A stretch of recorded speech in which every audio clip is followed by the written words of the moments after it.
Bem-vindo a mais um Conversa de Fato. O tema desta semana é a defesa do consumidor. E ninguém melhor para tratar desse assunto do que a Secretária Nacional de Defesa do Consumidor do Ministério da Justiça, Juliana Pereira. Participa comigo da entrevista a repórter Valéria Rodrigues, do Fato Online, que é especializada nessa área. O Código de Defesa do Consumidor completou 25 anos no mês passado e está passando pela sua primeira grande reformulação no Congresso Nacional. E é justamente sobre isso que a gente vai começar a tratar na nossa entrevista. Obrigada, Juliana, pela sua participação aqui. Eu queria que você falasse um pouco se essa mudança em discussão, aprovada já parcialmente no Senado, ela é um avanço, ela realmente corrige pontos falhos do Código? Olha, primeiro, obrigada pela oportunidade, né? É um prazer estar aqui com vocês. Olha, a atualização que está em curso no Senado, eu não diria que ela corrige falhas. Ela busca dar uma atualização naquilo que a legislação tem desde 1990.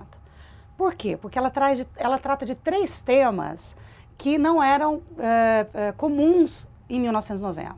Primeiro, o tema do comércio eletrônico. Vamos combinar que em 1990, nós ainda declarávamos telefonia fixa no imposto de renda, ou seja, nós vivíamos uma era ainda... O telefone era investimento. Era investimento, você era sócio da companhia telefônica, né? Então o mundo mudou muito nesses 25 anos. E seguramente o comércio eletrônico não... Embora o código já dizia que compras fora do estabelecimento, mas a compra fora do estabelecimento do código é aquela praticamente da venda em domicílio da década de 90. Então, tratar do comércio eletrônico é um avanço e uma atualização necessária. Outro tema que eu também concordo é o tema do endividamento. Por quê? Porque o Brasil é muito recente para o consumidor brasileiro o uso maciço do crédito. Essa massificação de acesso a crédito é uma coisa muito nova. E, claro, que gerou problemas. Tem muitas vantagens de acessar o crédito, mas gerou problemas. E um deles é o endividamento desnecessário ou superendividamento. E o que pode ajudar essa reformulação? No caso do superendividamento, ter como direito do consumidor, né, a revisão da sua dívida, quando ele consegue mostrar comprovadamente a sua insolvência civil a partir de um fato novo, né? Quer dizer, não é privilegiar o inadimplente ou o consumidor que não faz um bom uso do seu crédito. Ao contrário, é fato superveniente. O que se diz? Desemprego, uma doença na família, uma morte. Quer dizer, isso dar a ele o direito de, antes de qualquer coisa, buscar também um tratamento daquelas dívidas. Então, acho que isso é importantíssimo, que o Código tenha essa possibilidade. E ele atua, de alguma maneira, vai ter alguma restrição para evitar o superendividamento ou para ajudar, para, de certa forma, proibir essas campanhas que acabam estimulando o endividamento? Como, por exemplo, a parcela sem juros, esse tipo de coisa que acabam... E até a questão da educação financeira para que as pessoas saibam como e quando contratar um crédito. Olha, ele incentiva isso e até regulamenta algumas formas de ofertar crédito. Porque eu trabalho há algum tempo com educação financeira, vocês sabem, o Banco Central, o Ministério da Fazenda, o Ministério da Justiça, várias autoridades fazem parte do CONEF, que é o Comitê Nacional de Educação Financeira. Então, a gente já trabalha com políticas de educação financeira, só que, com toda a sinceridade, esse é um caminho, é uma conta cumprida. Então, ela vai demorar a fazer o efeito. Né? O processo de educação é um processo longo, uma mudança de conduta, de comportamento. Agora, o que a gente precisa atacar imediatamente? A maneira de oferta abusiva de crédito, a maneira de enganosidade na oferta. Mas a ideia é o quê? É vedar essas propagandas de, tá com o nome sujo, aqui você tem crédito fácil, parcela sem juros. A ideia é vedar a publicidade disso? Então, olha, uma pergunta interessante, Sheila, porque, veja, a minha preocupação não é com não ajudar quem está com o nome nos cadastros. Até porque, às vezes, essa pessoa, ela precisa de uma ajuda mesmo, até para limpar o nome dela. O problema é dizer que não há juros, dizer que é um crédito facilitado e depois não é facilitado, buscar um lastro para esse crédito superior ao valor do crédito. Então, esse desequilíbrio é que eu acho que com o novo regulamento do Código vai nos ajudar a ter mais mecanismos de atacar. Pois é, como? Os PROCONs, eles estão mais fortalecidos com a revisão do Código ou não? O PROCON hoje é um pronto-socorro de cidadania. O consumidor, ele está com crédito, com dúvida sobre crédito, ele está com problema no plano de saúde, ele tem problema com a internet, onde que ele vai? Ele vai no PROCON. E quando ele vai no PROCON, a gente precisa apoiar o PROCON para que o PROCON ajude esse cidadão a resolver os seus problemas. O PROCON hoje pode caçar um alvará de funcionamento, suspender comercialização, aplicar multa, mas não pode, num caso individual, determinar que se devolva R$10, que se troque um produto. E vai poder agora, a ideia? E vai poder. Essa é a grande, eu diria que é a grande vitória dos PROCONs em sendo aprovado e depois sancionado esse projeto de lei, que tanto está na Câmara, mas o objetivo dele é o mesmo e agora foi aprovado ontem no Senado. Agora, Juliana, um outro problema muito constante em direito do consumidor é relacionado à saúde, né? Planos de saúde coletivo, individual principalmente. O governo pensa em atuar, regular esse tema? Primeiro que o plano individual, ele não é mais ofertado, né?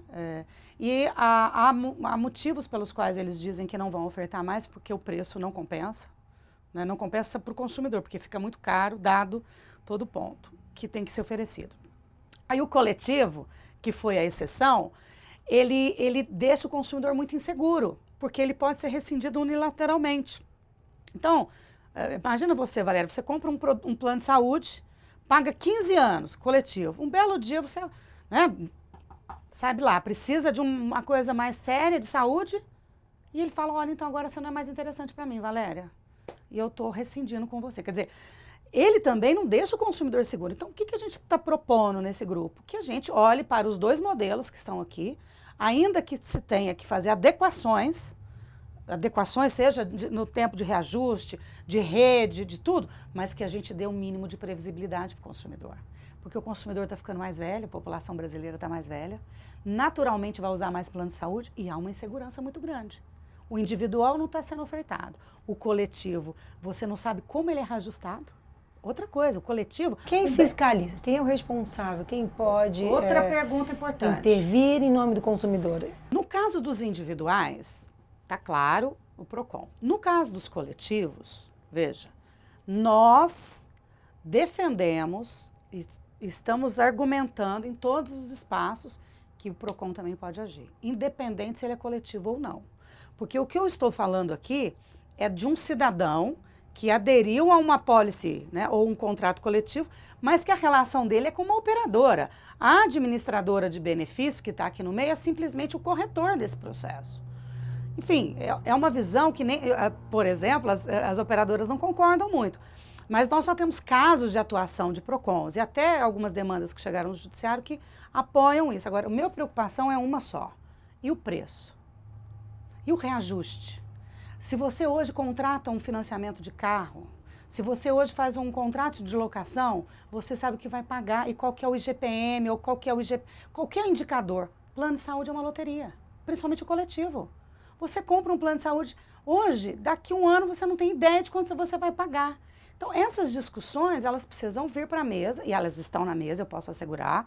E tem prazo? Desculpa. E a ANS tem sido ouvida nessa discussão? E tem se posicionado? Qual a posição que ela tem apresentado? Assim, eu não posso falar pela ANS, né? Agora, eu posso dizer que hoje, depois de tantos anos na área de defesa do consumidor, nós precisamos, de fato, fortalecer, nesse caso, a ANS, para que ela tenha, de fato, né? Falando para o fato online, de fato, a condição de intervir. Por exemplo, nós estamos vivendo agora um caso que é público, que é a quebra da Unimed Paulistana.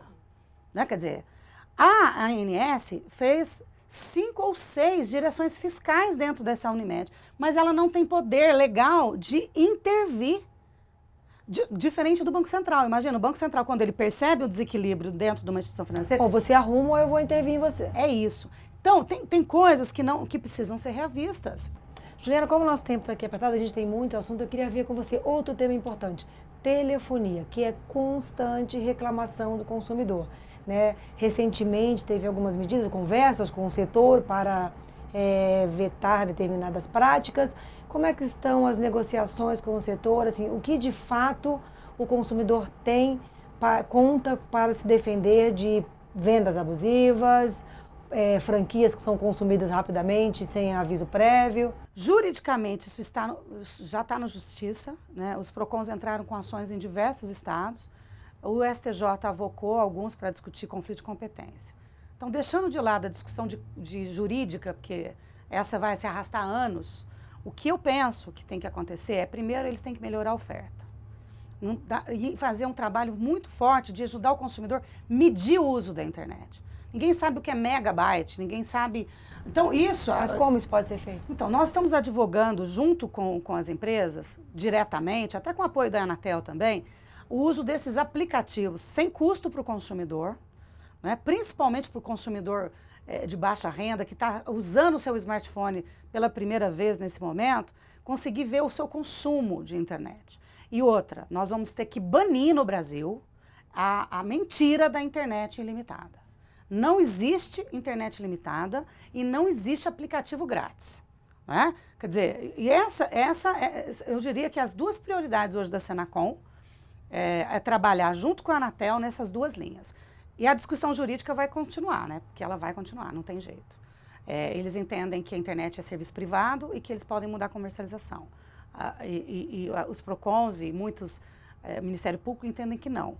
Agora, uma questão que está aí de fundo, que fica também o registro, a internet no Brasil é regime privado.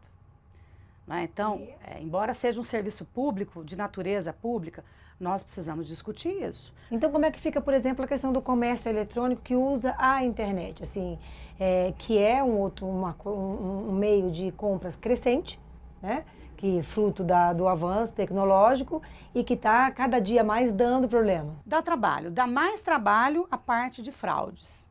Né? Tem dado muito trabalho e a gente tem alertado em todos os canais que a gente pode para o consumidor ficar atento que o barato sai caro.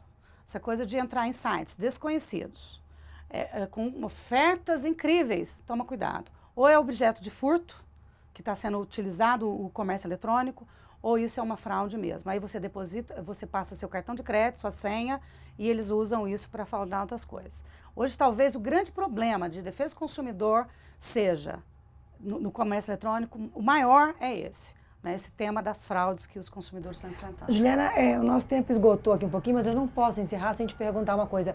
O Código completou 25 anos. Quais são os próximos desafios agora para os 25 anos que virão? Olha, eu sou uma pessoa naturalmente otimista. Né? Então, eu acho que nós temos um Brasil muito melhor hoje, do ponto de vista das relações econômicas e sociais, do que tínhamos há 25 anos atrás.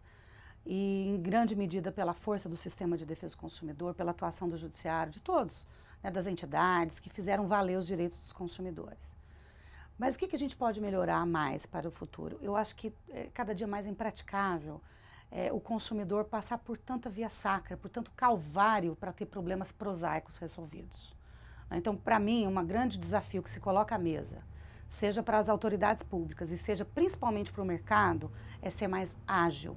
A gente implementou agora o Consumidor Gov, que é uma plataforma na internet que já tem apoio de 270 empresas que estão fazendo a conciliação na internet para os consumidores, média de 80% de resolutividade em 6 dias. Então, esse é um esforço, um pacto que está todo mundo envolvido. Agora, mais do que isso, um país desenvolvido do ponto de vista de relações de consumo é um país que o fato de você ter um problema no seu telefone, na sua geladeira, não vira uma dor de cabeça.